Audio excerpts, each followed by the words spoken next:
Hello guys, welcome to my YouTube channel. Eta notun video hoite apnalok স্বাগতম জানাইছো. আমি সব মত গৈ আছা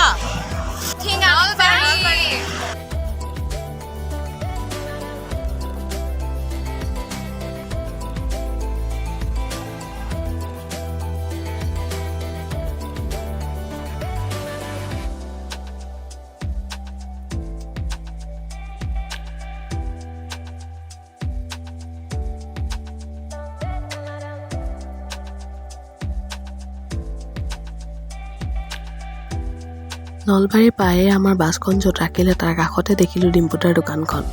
আহকচোন ডিম্পুদাৰ দোকানত এভুমুকি মাৰি যাওঁ. ডিম্পুৰা নাহে নি আজি ৰাখ চাব যাম গধূলি যাম আমাক লগ কৰিব দেই নলবাৰীত আহি এই নিৰ্ময়দাক লগ পালো এটা হেলমেট এটা দিয়া চাও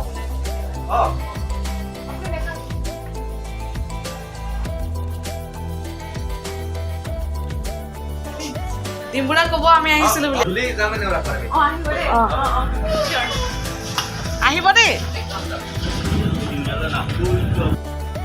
এইখন নলবাৰীৰ হোটেল প্ৰেমদা আৰু তাতে আমি খাই বৈ ৰেষ্ট কৰি মেলি আমি ওলাইছো আমাৰ গন্তব্যস্থান হৰি মন্দিৰ প্ৰাংগণলৈ. আৰু এয়া আমি হৰি মন্দিৰ প্ৰাংগণ পালোহি ফাইনেলি.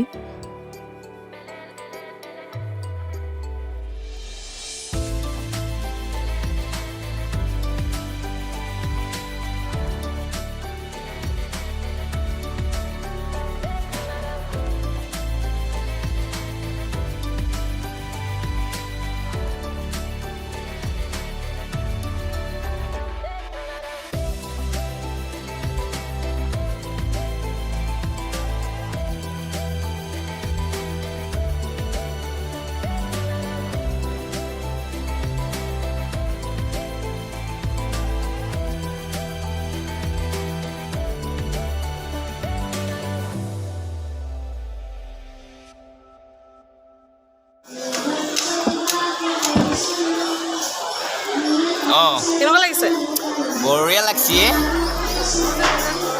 কয় কি খবৰ লাগিছে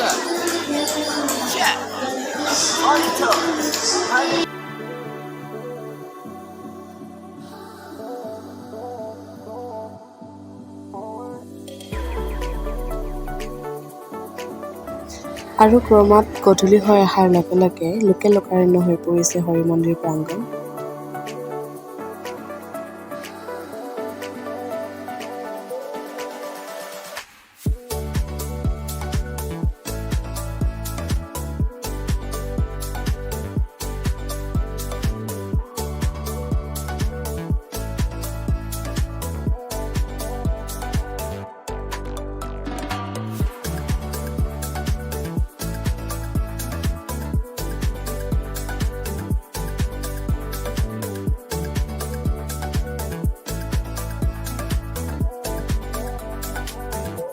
আমি সাজু, এইফালে সকলো সাজু হৈ উঠিছে ইতিমধ্যে.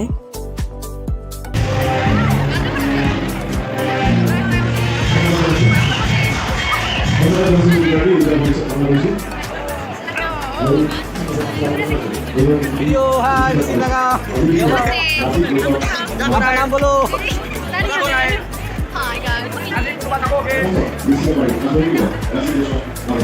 পিজ্জা আৰু বাৰ্গাৰ. আৰু এইফালে উপস্থিত হ'লহি সেইদিনাৰ অনুষ্ঠানৰ মূল আকৰ্ষণ বলিউডৰ ড্ৰিম গাৰ্ল খ্যাত হেমা মালিনীজী. তেখেতৰ সম্বৰ্ধনা অনুষ্ঠান আৰু উদ্বোধনী ভাষণৰ পিছতে আৰম্ভ হ'ল আমাৰ ৰাস মধুৰম.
হোৱাৰ পিছতে আমি পুনৰ উভতিছোঁ শ্ৰীমন্ত শংকৰদেৱ কলাক্ষেত্ৰলৈ।